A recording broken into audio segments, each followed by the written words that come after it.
حضور اکرم صلی اللہ علیہ وآلہ وسلم شب معراج میں بیت المقدس کی طرف جاتے ہوئے مصر کے قریب ایک مقام سے گزرے تو انہیں نہایت ہی اعلیٰ اور زبردست خوشبو آنے لگی۔ اب صلی اللہ علیہ وآلہ وسلم نے حضرت جبرائیل علیہ السلام سے پوچھا کہ یہ خوشبو کیسی ہے؟ جواب ملا کہ فرعون کی بیٹی کی باندی مشاطہ اور اس کی اولاد کی قبر سے آ رہی ہے۔ پھر حضرت جبرائیل علیہ السلام نے اس کا قصہ بیان کیا کہ مشاطہ فرعون کی بیٹی کی خادمہ تھی اور وہ خفیہ طور پر اسلام لا چکی تھی۔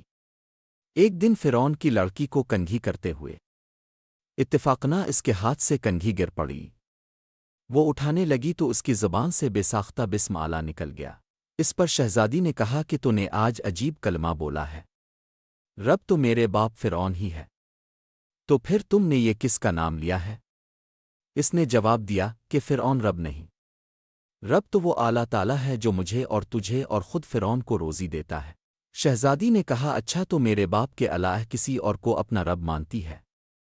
اس نے جواب دیا ہاں ہاں، میرا تیرا اور تیرے باپ کا سب کا رب اعلیٰ تعالیٰ ہی ہے۔ شہزادی نے اپنے باپ سے کہلوایا، وہ سخت غضبناک ہوا اور اسی وقت اسے برسر دربار بلوایا اور کہا کیا تو میرے سوا کسی اور کو اپنا رب مانتی ہے؟ اس نے کہا کہ میرا اور تیرا رب اعلیٰ تعالیٰ ہی ہے جو بلندیوں اور بزرگی والا ہے۔ فرعون نے اسی وقت حکم دیا کہ تانبے کی جو گائے بنی ہوئی ہے اس کو خوب تپاوا جائے، اور جب بالکل آگ جیسی ہو جائے تو اس کے بچوں کو ایک ایک کر کے اس میں ڈال دیا جائے، آخر میں خود اسے بھی اسی میں ڈال دیا جائے۔ چنانچہ وہ گرم کی گئی۔ جب آگ جیسی ہو گئی تو حکم دیا کہ اس کے بچوں کو ایک ایک کر کے اس میں ڈالنا شروع کرو۔ اس نے کہا بادشاہ میری ایک درخواست قبول کرو، یہ کہ میری اور میرے بچوں کی ہڈیاں ایک ہی جگہ ڈالنا۔ اس نے کہا اچھا، تیرے کچھ حقوق میرے ذمہ ہیں، اس لیے یہ منظور ہے۔ اس کی دونوں بچیاں اس کی آنکھوں کے سامنے اس میں ڈال دی گئی اور وہ فوراً جل کر راکھ ہو گئیں۔ پھر سب سے چھوٹے کی باری آئی جو ماں کی چھاتی سے لگا دودھ پی رہا تھا۔